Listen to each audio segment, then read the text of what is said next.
7 ნოემბერს იმ დარბევის შემდეგ ბევრმა ხირცეულმა ადამიანმა ჯარის რიგები და სპეცნაზის რიგები დატოვა. პოლიციის რიგები დატოვეს. ეს ცნობილი ფაქტებია. და ის ვინც დარჩა და ვინც განახორციელდა, ვინც 2000 ლარი თუ 2500 ლარი პრემია აიღო.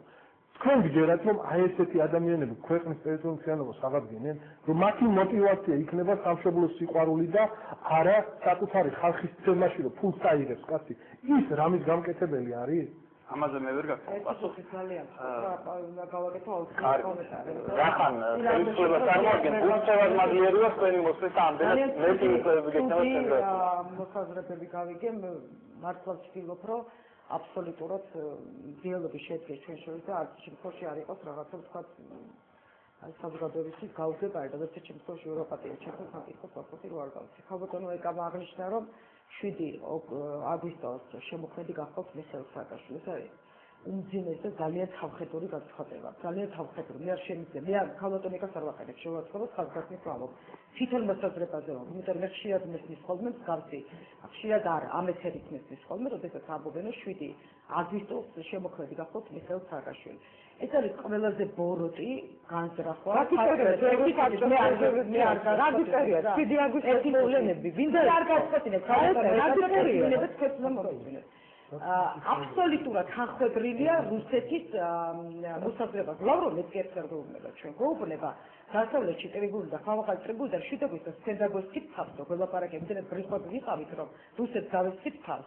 მე როდესაც საუბრობ ბატონი კობანის შესახებ რომ იცით რა ეს ჯარისკაცები ომს მოიგებდნენ მაპატიეთ მაგრამ ამ ჯარისკაცებმა ძალიან დიდი ომი მოიგებდა ერთ-ერთ შემთხვევაში მე ვერ ვიქნები თანაზიერი ბატონი კობოს აზრი შეიძლება მას რაღაცა პრეტენზიები ჰქონდეს მაგრამ ჯარისკაცება რომლებმაც იქ სიცოცხლე დატოვეს და ჯარისკაცება რომლებმაც მთელი თავისი შეგროვეს მთელი თავისი სიცოცხლე წინააღმდეგ რუსულ აგრესიაზე საქართველოს მე ამას ნამდვილად ვერ მოვიცდი პირიქით მე ვამბობ რომ საქართველოს თავისი ღირსეული ჯარი რომელმაც ღირსეულად შეძლო გამკლევებოდა ამხელა აგრესიას და მე მარტო ამას მე არ ვამბობ ამას ამბობ ყველა ნორმალური ადამიანი რომელიც ხალხს ადევნდა იმობლებს ასეთი დეფინიცია იცით რომ შუქ აღნიშნულ შემოქმედი იყო მიხეილ სააკაშვილი ხო მაპატიემ ამ არგუმენტი უნდა მითხრა დამისაბუთოთ ან პატრიოტთა შეხვედრა შენი ქვეყნის პრეზიდენტი საზოგადოება და ბოლოდაბლო შენი ქვეყნის მომავალ მაშინ როდესაც დღეს გეუბნება რუსეთი რომ იგივე აზრს ავწელოს 7 აგვისტო იყო საქართველოს შემოქმედება ან არ ვიცი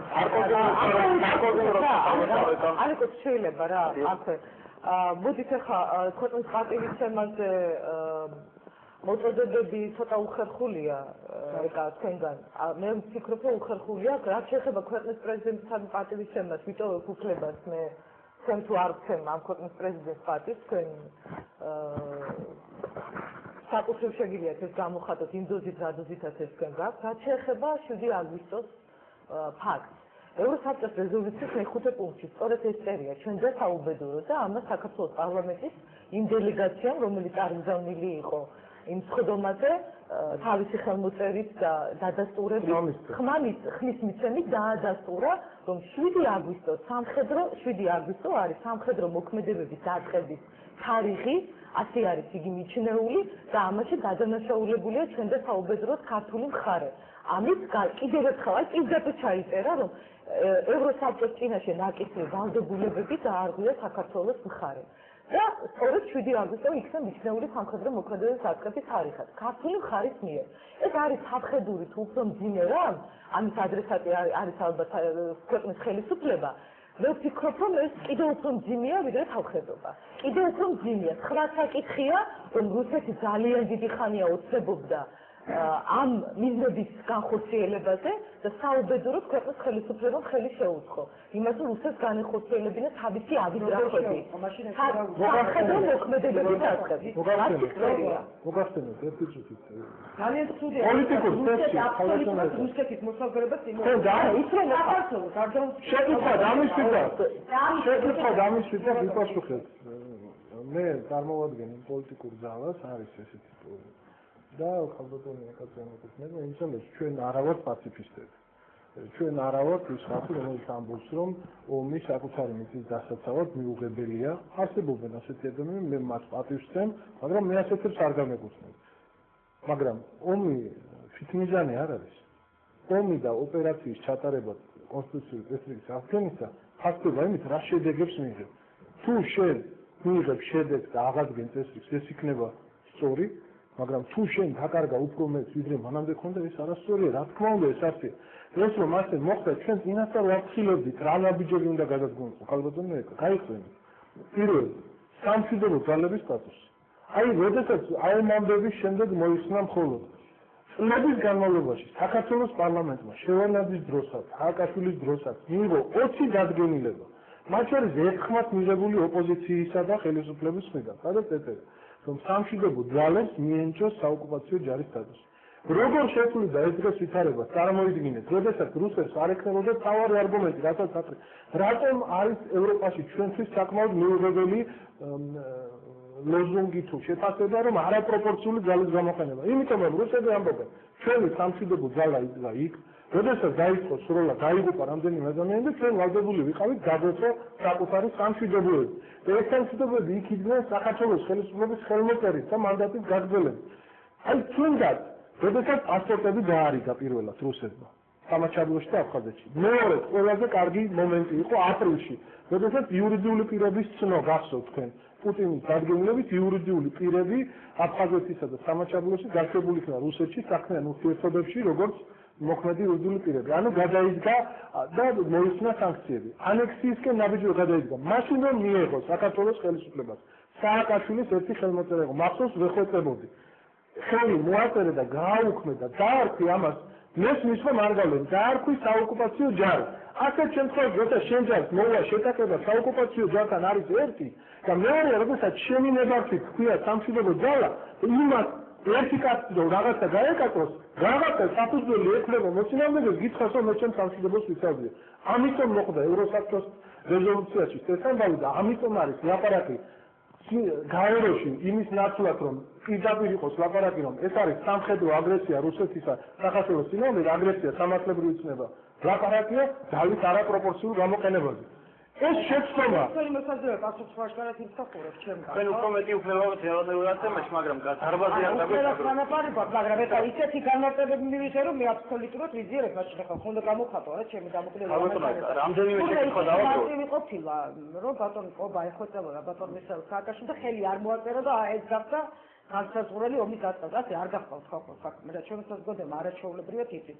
როდესაც ეს რეზოლუციაზე ვაკეთებთ აქცენტს სადაც წერია ეს ასე ის წერია გარკვეულწილად რომ პროვოკაციას წამოეგო არაჩვეულებრივად იცით ეს ხალბატონმა პროვოკაციას წამოეგო წერია ბატონო ყობა როდესაც აღნიშნა რომ იცით რა საოკუპაციო სტატუსი მიგენიჭებინათ და სხვაგვარად წავიდეთ საქმე ხა დღეს ვინ არის ამის გულუწყვილო რომ ეჯერა რა გინდათ მითხრათ რომ ამ რეზოლუციის გარდა არავის საზოგადოება არ იცნობს დიდი დემოკრატიული ქვეყნების პრეზიდენტების და ხელმძღვანელების მოსაზრებას ამ ომთან დაკავშირებით. ნიკოლა სარკოზი ამბობს რომ თეთრი გასაუბრებელი ნიკოლა სარკოზი. ხო ჩემი ყურით მოვისმინე. მე ჩემი ყურით მოუწია დოკუმენტი არსებობს იმაზე ვისაუბრებ ყველა შემთხვევაში. როდესაც ისინი ჩამოდიოდნენ აქ, როდესაც ისინი ჩამოდიოდნენ თუნდაც თავიანთი ქვეყნის ტრიბუნიდან აცხადებდნენ თავიანთ მოსაზრებას, ისინი ყოველთვის ხალხს ამბობდნენ რომ პატარა დემოკრატიული ქვეყანა თავს დაეწყა რუსეთი. მე მგონი ეს ასე იყო და აქ დაუცხოთ რომ საქართველოს და ქართულმა მხარემ გახსნათ ცეცხლი. მე გაგახსენებ ეს ფაქტი. როდესაც ბატონი ყობა ამბობს ისიც რა ხა დაიწყო ომი, თქვა დაიწყო რუსული აგრესია, რა უნდა გაეკეთებინა საქართველოს. ყველაზე ცუდ დღეში აღმოჩნდებოდა ალბათ მაშინ, როდესაც ოპოზიციის შეჯერებული ლიდერი, რომელიმე იქნებოდა დღეს ქვეყნის სათავეში. მე ძალიან ბევრჯერ მიფიქრია იცით ამაზე. რაც ის ამ და ის. მე მაინტერესებს, რა უნდა გაეკეთებინა საქართველოს. გარდადგნენ უკაცრავად წითელი ხიდისკენ და ამ სირბილში ესეთი ოპოზიცია გავსი ფაქტი, დღევანდელ ხელისუფლებას გასაკვირველი არ ქონია, უფრო მძიმე ფაქტი იცნობს ძალიან ადრე, მოვამბობ 90-იან წლებში, როდესაც დაიკარგა ძალიანად აფხაზეთს, ხო?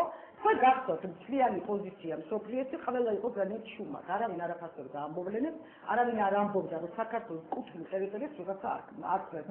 საერთოდ დაუხმელია, რომ ოკუპაცია მოხდა საქართველოს ტერიტორიაზე. არავის არ უცხობს. დღეს მოხდა ის, რომ როდესაც რუსეთმა მსგავსი სამხედრული ნაბიჯი შემოიჭრა ჩვენს ტერიტორიაზე და დაგვასვა ტერიტორიის ის ნაწილი ოკუპირებული, რომელიც ასევე ჯიშფასი არ აქვს, უშუალოდ დიდი იქნება თუ პატარა. ერთი გოჯის მიწაში ძალიან მნიშვნელოვანი ჩვენთვის, ხო?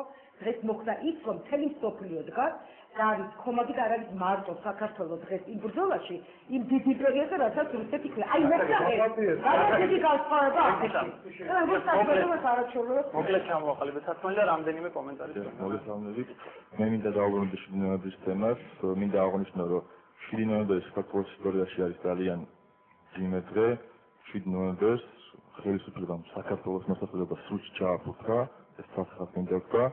და ჩვენ ქართველი ხალხი, ჩვენ ქართულ ხალხს ყოველთვის გვემახსოვრება ერთხელ და ჩვენ ვიბრძოლებთ 7 ნოემბრამდე, 7 ნოემბერს და 7 ნოემბრის შემდეგაც და მინდა ხელისუფლების წარმომადგენლებს თავისთავად კითხვა, რომ თქვენ დღესდღეობით კიდევ გონიათ, რომ ჩვენ საქართველო მომიმოვიდო?